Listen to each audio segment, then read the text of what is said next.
नमस्कार, मैं रघुवीर कुमार। आप देख रहे हैं यूथ एजेंडा न्यूज। इस वक्त हम विश्व युवा केंद्र नई दिल्ली में मौजूद हैं और हमारे साथ खास बातचीत करने के लिए उदय शंकर सर जी हैं, जो विश्व युवा केंद्र के सीईओ। हम इनसे जानना चाहेंगे कि सर, आज 15 अगस्त से जो भारत आज़ाद किए हुए आज 80 साल हो गया लगभग, फिर भी जो कि भारत के जो युवा विषय से भटक जाते हैं और वो जेनजी की तरीके से विरोध प्रदर्शन करते हैं सरकार को लेकर कि आज भारत को आज़ाद हुए 80 साल हो गया, फिर भी उनको बेरोजगार है, रोजगार की डिमांड करते हैं। तो इस पर क्या कहना चाहेंगे आप?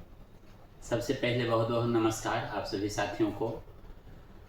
जो आपने मूलभूत प्रश्न उठाए, आखिर वो प्रश्न का ओरिजिन कहाँ है? अगर हम देखें पुराने शताब्दी से लेकर अभी तक की अगर यात्रा हम देखें, कौन ऐसा समय आया जिसमें चुनौतियां नहीं थी और चुनौतियां नहीं रहेगी, लेकिन उस बीच ही हमें अवसर तलाशने की ज़रूरत है।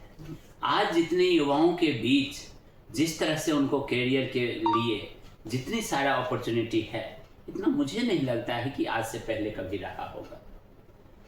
ज़रूरत इस बात की है कि कैसे हम उसको एक्सप्लोर तो करें ही करें, अपने पोटेंशियल के अनुसार अपने आप को उसमें जोड़ें। जहाँ तक विरोध प्रदर्शन की बात है या किसी भी तरह की नीति से के विरोध में हमें बात रखने की ज़रूरत है। पूरी आज़ादी है, पूरे अच्छे से बात रखनी चाहिए।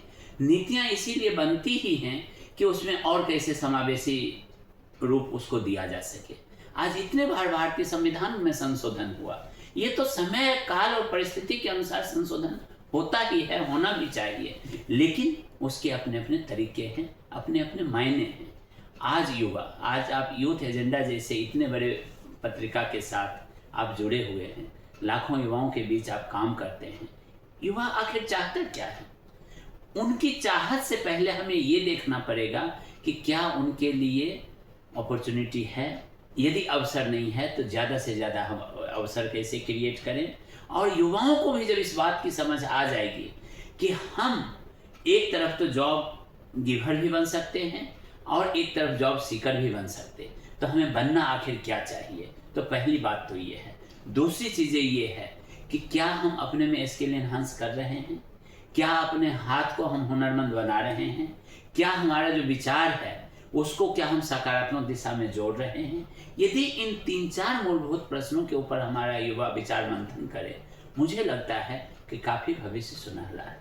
चलिए, बहुत अच्छी जानकारी दी सर। एक सवाल और सर मेरा आपसे यह है कि वर्तमान समय में जो ट्रेंड बना युवाओं में, खास करके उनके पेरेंट्स में, कि सरकारी नौकरी लो, सरकारी नौकरी लेने का प्रतिस्पर्धा बहुत ज़्यादा भारत के युवाओं में, खास करके बिहार, यूपी, दिल्ली, जितने भी हिंदी भाषी क्षेत्र है। तो क्या सिर्फ सरकारी नौकरी ही जीवन का आधार है? उसके अलावा कुछ और नहीं है क्या? हमारे युवाओं को बताइए सर, क्या है? देश की आज़ादी से पहले भी इस तरह की मानसिकता थी।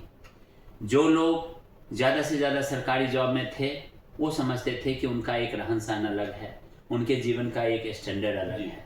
लेकिन क्या सुभाष चंद्र बोस जी ने इस बात को माना? उस समय का सबसे बड़ा जो ICS का एग्ज़ाम था, उसको उन्होंने न केवल क्वालिफाई किया बल्कि अव्वल दर्जे से क्वालिफाई किया और उसको उन्होंने ठोकर मार दी। आज कितने ऐसे IAS IPS हैं जिनको हम याद करते हैं, लेकिन सुभाष चंद्र बोस ने एक अपना इतिहास बना डाला।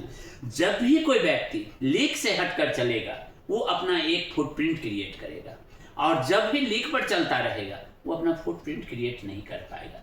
मुझे युवा साथियों से एक ही आग्रह है कि आप ये मत देखें कि हम सरकारी जॉब में जा रहे हैं या प्राइवेट जॉब में जा रहे हैं।